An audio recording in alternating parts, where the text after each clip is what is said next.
అంబేద్కర్ అవహేళన చేసిన అమిత్ షా, అంబేద్కర్ అవమానం చేసిన Amit Shah, go back Amit Shah, go back Amit Shah, go back Amit Shah. Parliament సాక్షిగా భారత రాజ్యాంగ నిర్మాణం అవహేళన చేసిన అమిత్ షా, గో బ్యాక్ అమిత్ షా. సీట్లు అంబేద్కర్ అవమానించి ఆంధ్రప్రదేశ్ చేయడం అంటే, సీట్లు అంబేద్కర్ అవమానించి ఆంధ్రప్రదేశ్ చేయడం అంటే go back Amit Shah, go back Amit Shah, go back Amit Shah.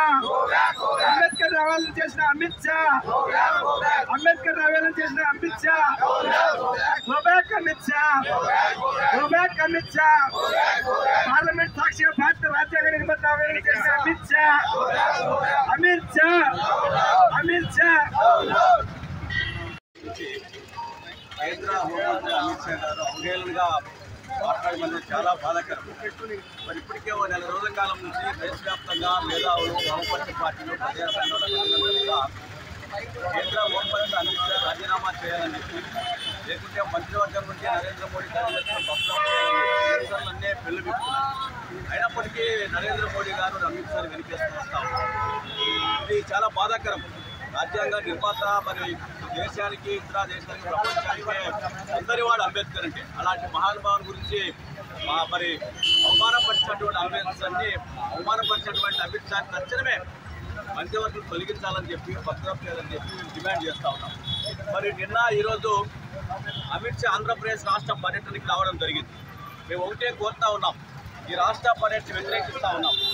క్షమాపణ చెప్పిన తర్వాత, రాజీనామా చేసిన తర్వాత నీవు రాష్ట్రంలో పర్యటిస్తే ఉపయోగపడుతుంది తప్ప ఇలాంటి కరెక్ట్ కాదు. తక్షణమే మరి అమిత్ షా గోబ్యాక్ అని చెప్పి రాష్ట్ర వ్యాప్తంగా వామపక్ష పార్టీలు నిరసనలు తెలియజేస్తా ఉన్నారు. అందులో భాగంగానే ఇక్కడ నిరసనలు తెలియజేస్తా ఉన్నాం.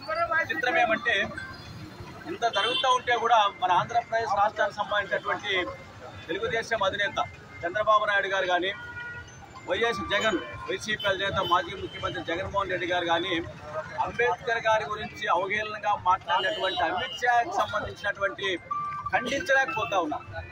ఆయన వైఖరిని ఖండించడానికి భయపడతా ఉన్నారు. చాలా బాధాకరం. రోజు రాజ్యాంగం మీద మరి స్థాయిలో ఉన్నారు. చంద్రబాబు గారైనా, ఇక్కడ మంత్రులైనా, ఎవరైనా కూడా ఉన్నత స్థానంలో ఉన్నారంటే ఆయన రక్షించినటువంటి రాజ్యాంగమే గొప్పది. ఆ రాజ్యాంగం మీద ప్రమాణం చేసి ఆ స్థానాల్లో ఉన్నారు.